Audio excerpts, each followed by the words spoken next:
So, 5 years ago, I completed my Bachelor of Engineering degree. Excitedly, I started my new job.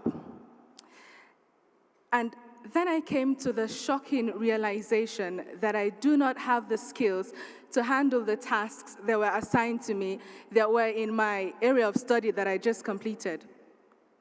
To make matters worse, when I looked around for fellow female engineers to get some assurance, some encouragement, I discovered that I was the only female engineer in a pool of male engineers and technicians. Now, those two situations are totally unacceptable. It is very unfortunate when you consider the obvious disconnect between what schools and parents think is desirable in the world of work and what employers want and need from their recruits. Higher priority is placed on exam results, and insufficient consideration is given to how useful the knowledge gained will be to the students in the workforce. As a result, students graduate with impressive grades, but irrelevant skills for the workforce. So how should the schools address this issue? In order for the schools to fully assess if they are giving students the education they need to be contributors to a modern society for the rest of this century, they must firstly consider what that society is going to look like. The world is changing rapidly.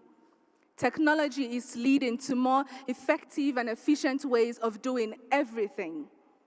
Globalization is interconnecting us all. Due to these rapid advancements, the next couple of decades will see fewer jobs for humans, and those that remain will require critical and creative thinking. Now, that is where my work comes in.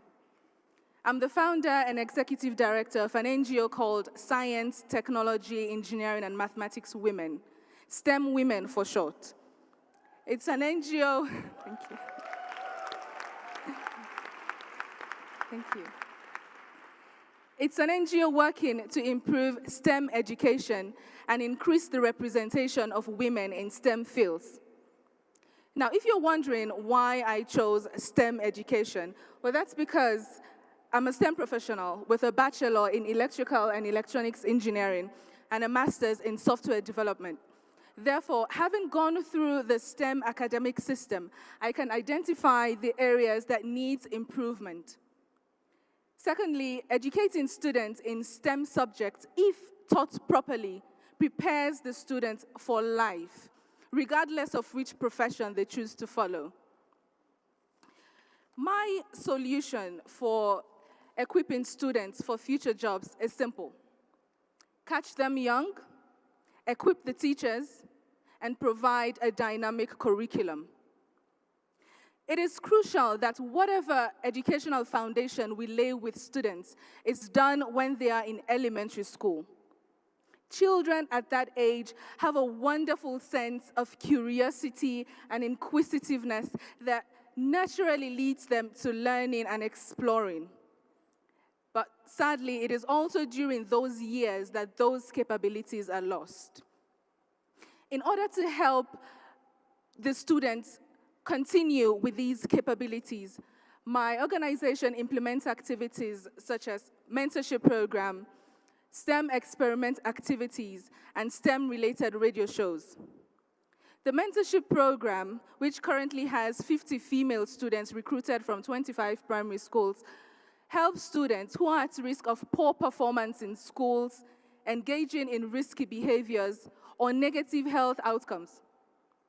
The STEM experiment helps the students interact with the world around them, and the radio shows educate them on how they can contribute to the future and all the STEM advancements that are currently being made in the field. But STEM Women is not only concerned with the STEM subjects that are being taught in schools.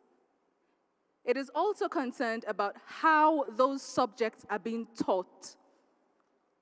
When people say they don't like science, it is likely because a bad experience with science as a child framed their negative opinion.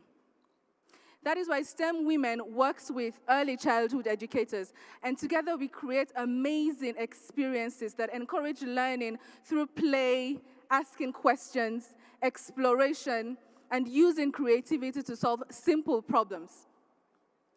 Well-trained teachers are crucial to students' development, and steps must be taken to ensure that they are enabled. Lastly, and most importantly, is that the curriculums in schools must be aligned with the market's demand for skills. Schools must analyze the business trends and design their curriculums accordingly. Otherwise, graduates will be furnished with knowledge and skills that will not be beneficial to them in the workforce, as was in my case.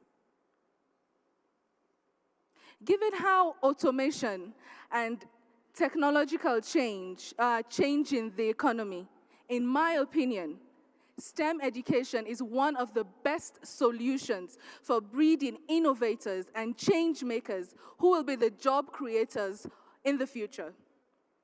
To succeed in this information-based and highly technological society, students must develop their STEM capabilities to levels way more than what was considered acceptable in the past. Thank you all for listening.